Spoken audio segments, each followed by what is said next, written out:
welcome to episode 8 of Aerobiz, and in this episode we're going to try and wrap up Scenario 1 in a few more turns. Last time we had a little difficulties re-establishing our network promotion, and so hopefully we have some better luck with it this time.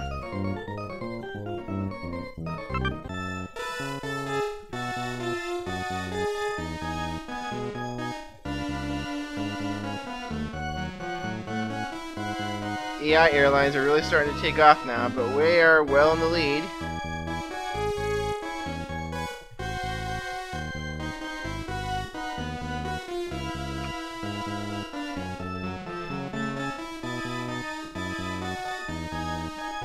Alright, network promotion worked. We just might have this in the bag here.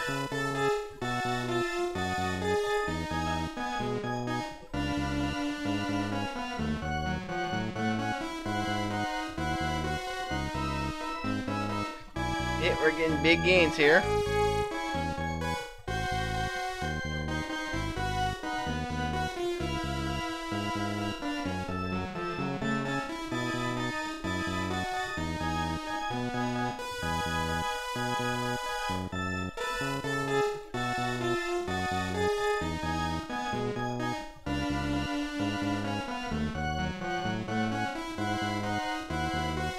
Oh, that's a big jump. And that.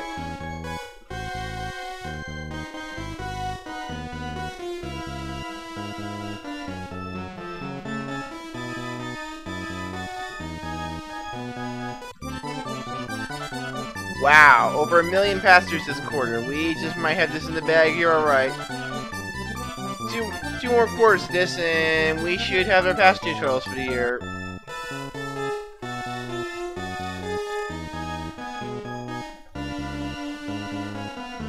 And the AIs are going crazy, opening new routes right and left. Kind of wondering how they're managing to pull this off, considering how little money they're pulling in compared to us. And again, we're sitting on $3 billion, so we hardly even need it. Yeah, we can safely say we're gonna wrap this up in 2 quarters. That's good.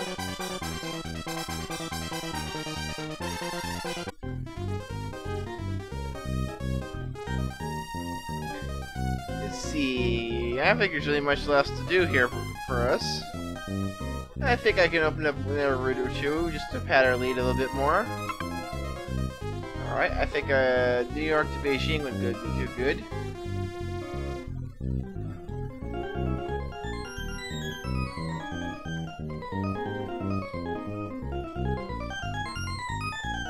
This is the only plane we got that'll reach.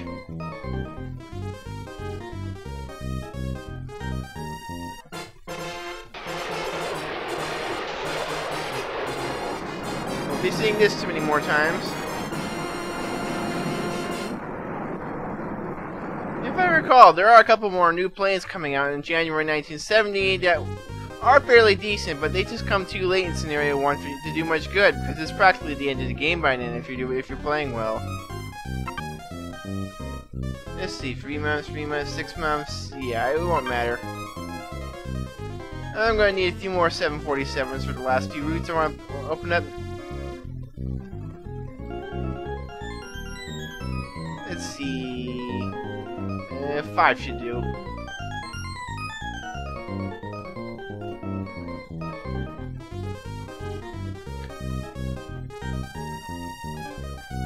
Alright.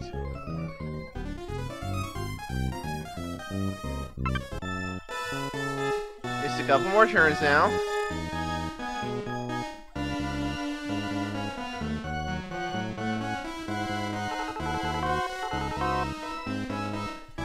What's this?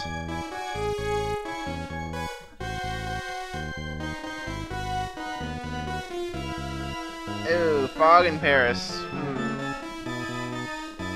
Yeah, when this weather event like this happens, usually ends up canceling some flights. And if you're really unlucky, severe weather can actually destroy some of your planes.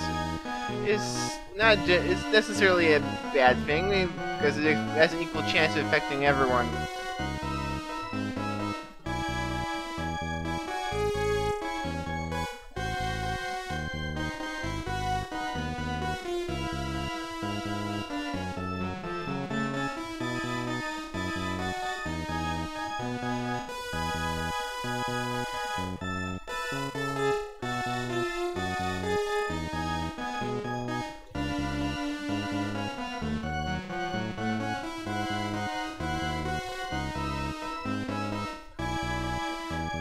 See what I was saying in the earlier episodes about having so many comparison screens with so many competing routes really slowing things down in between turns?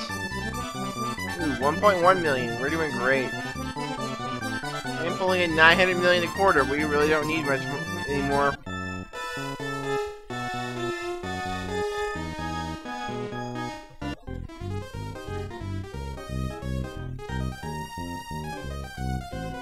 Okay, 560,000 short of our 3.5 million passenger goal, and one more quarter to do that. Here we had the DC-10 and the L-1011 on sale this quarter, and I'll have a look at them before we wrap things up. First off, we have 14 more slots in Tokyo. I'm going to open up a couple more routes from there.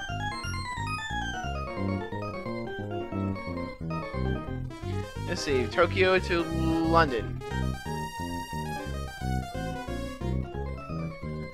Alright, 747, 2.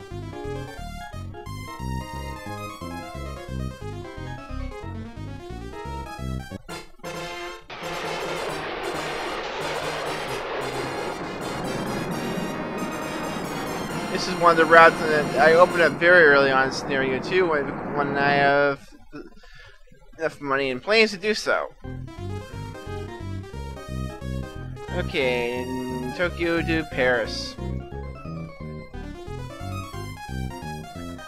Quite a few slots I never really got around to using. Oh well.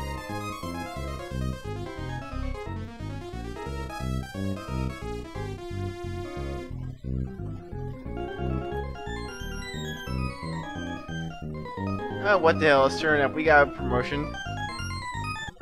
Okay, last route.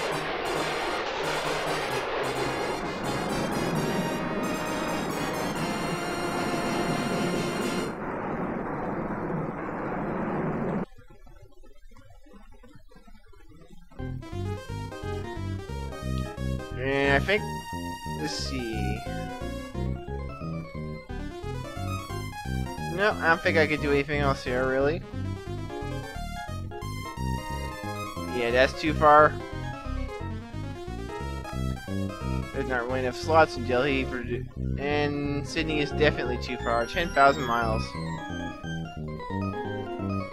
Yeah, that's enough routes. We're definitely gonna win this quarter. So let's have a look at those new planes now, shall we?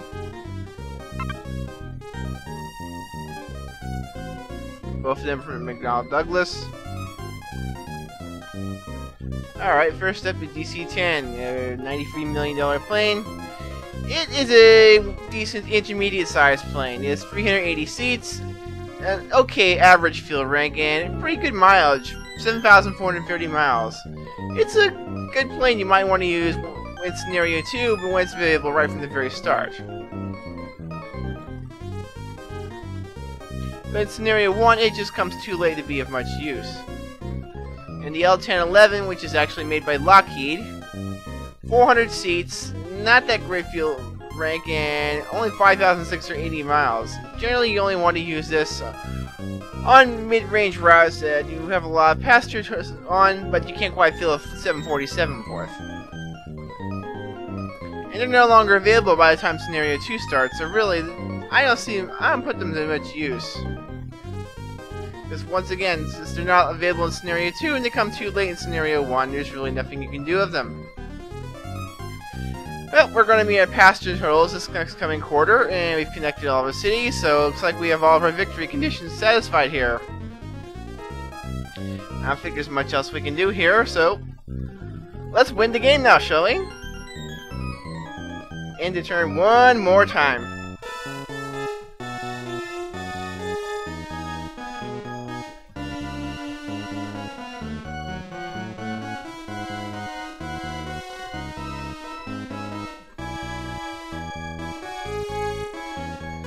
And now we sit for all these comparison screens for the last time.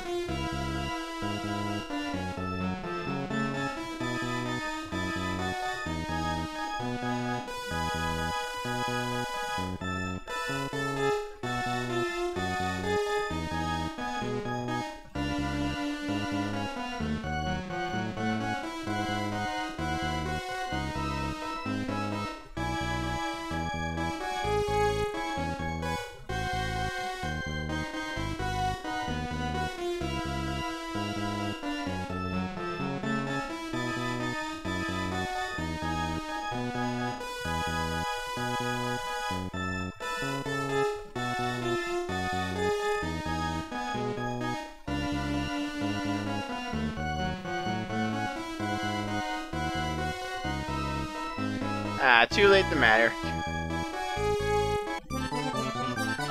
And we've done it. 4.1 million passengers. All 22 cities connected, and wow, over $3 billion in profits this year.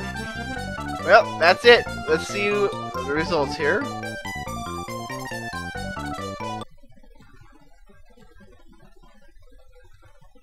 Suspenseful silence. We made it. We met every goal of our business plan. Air USA owes its success to the corporate president. Thank you for your years of perseverance. Because of your efforts, Air USA Incorporated ranks as the #1 airline in the world.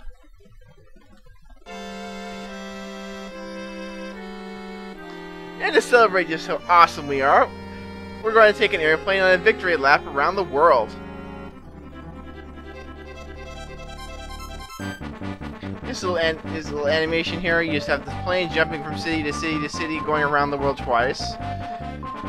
And with that, I think we have this project about halfway done now.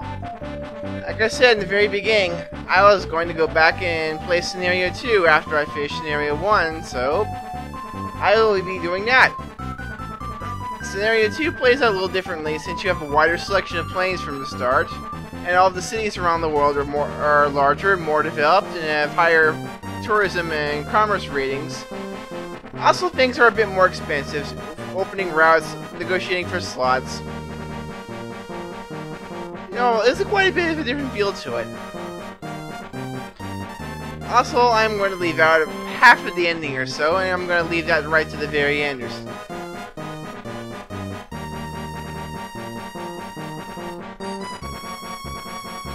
But yeah, the Scenario 2, you start out with a considerably wider selection of planes.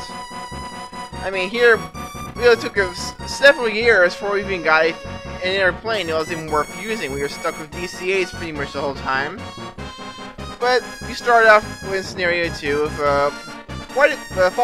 most of the planes you have at the end of Scenario 1, minus the earlier models, like the 707 DC-8. Those have been phased out by the time it starts.